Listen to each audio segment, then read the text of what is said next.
Une femme âgée menant une vie solitaire dans une maison de retraite reçoit inopinément la visite de ses proches après avoir hérité d'une fortune de 2,3 millions de dollars, pour qu'il soit confronté au karma et apprenne une leçon à la dure.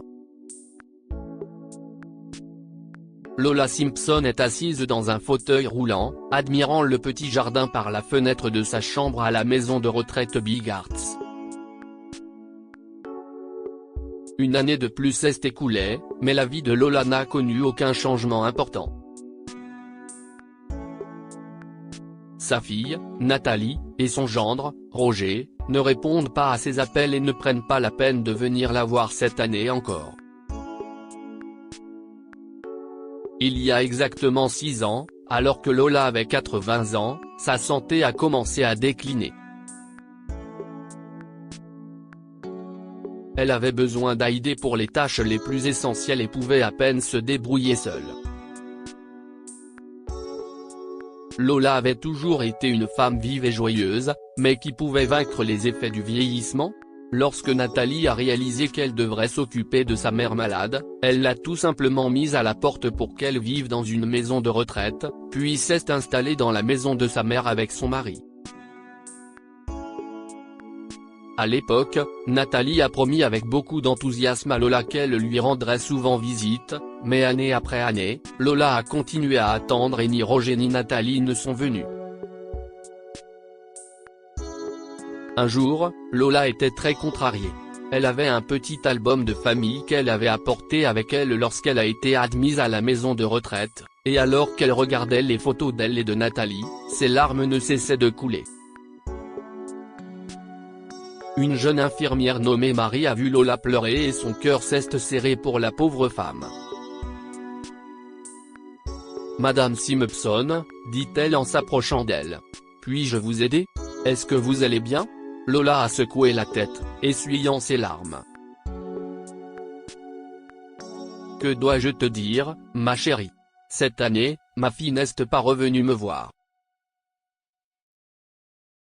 Cela fait 6 ans que j'attends sa visite.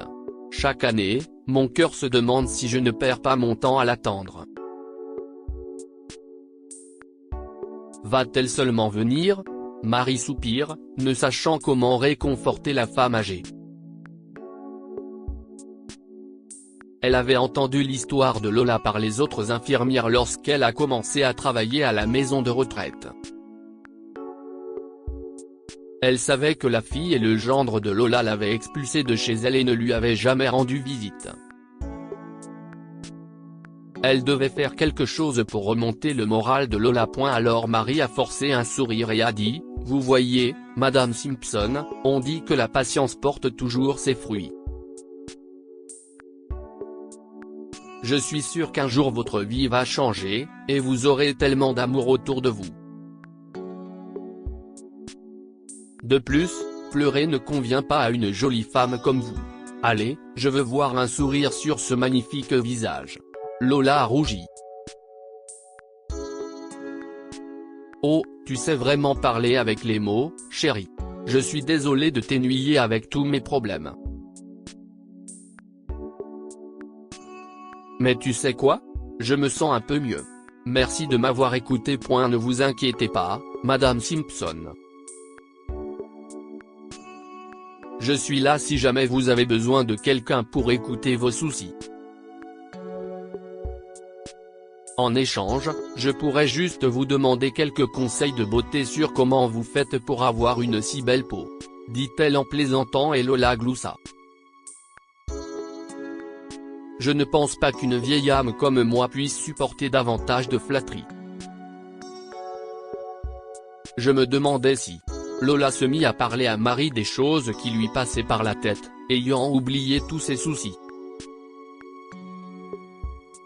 Cette nuit-là, à la maison, Marie ne pouvait pas sortir Lola de sa tête.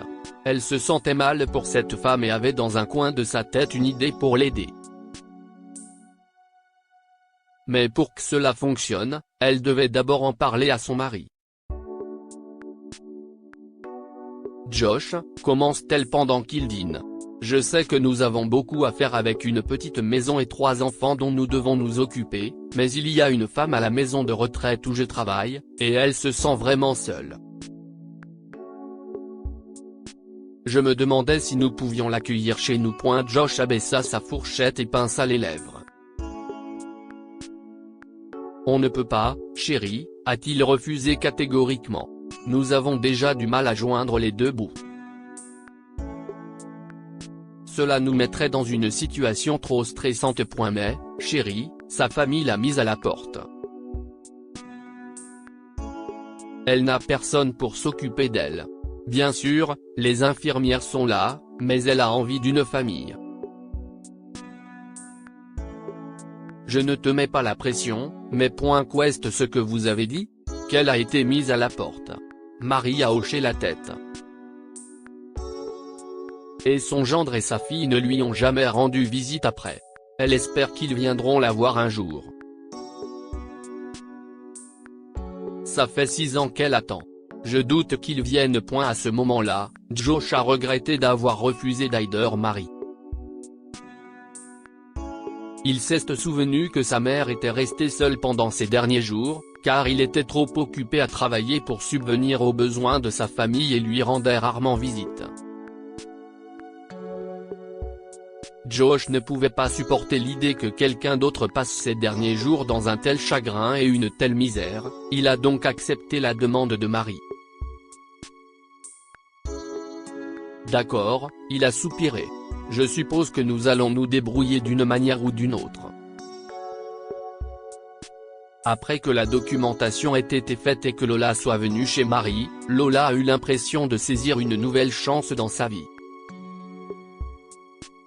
Elle adorait être entourée des enfants de Marie, qu'il appelait grand-mère, et Josh et Marie l'aimaient et la respectaient énormément.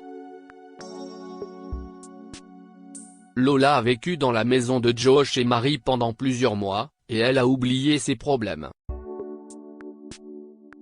Elle était enfin heureuse et Marie était ravie de la voir ainsi. Un matin, Lola reçut une lettre et reconnut immédiatement l'adresse de l'expéditeur.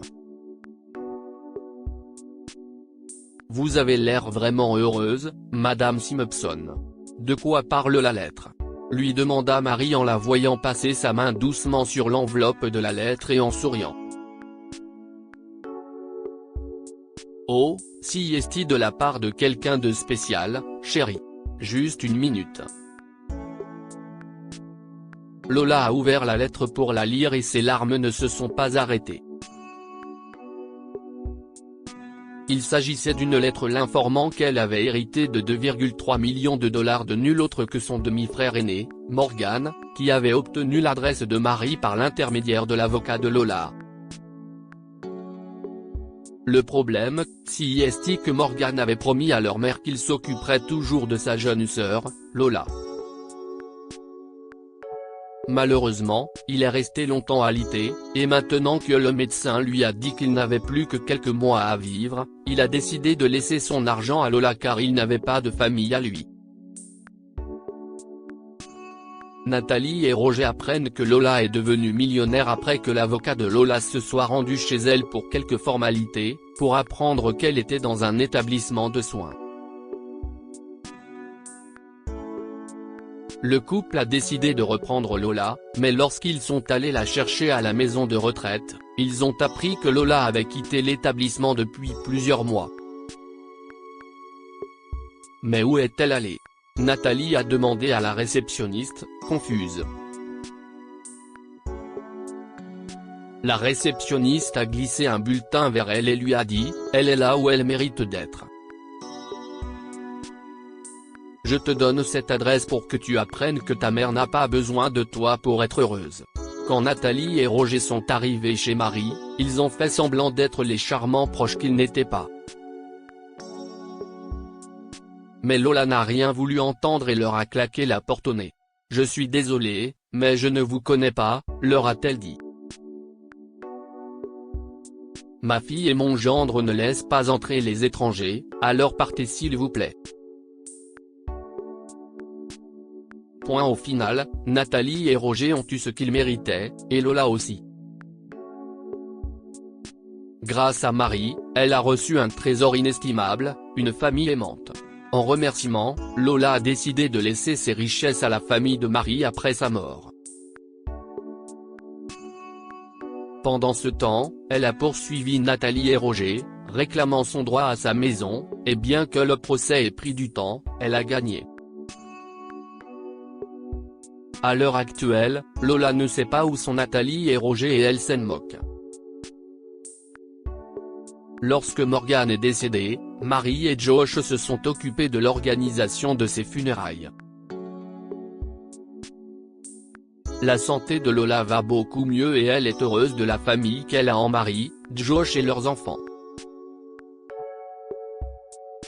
Que pouvons-nous apprendre de cette histoire? La famille n'est pas toujours liée au sang.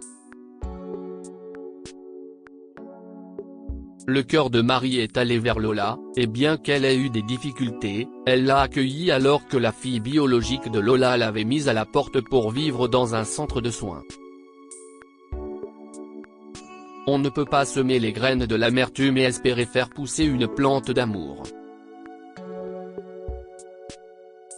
Nathalie et Roger pensaient pouvoir reconquérir le cœur de Lola après tout le manque de respect et la négligence dont ils ont fait preuve à son égard au fil des ans.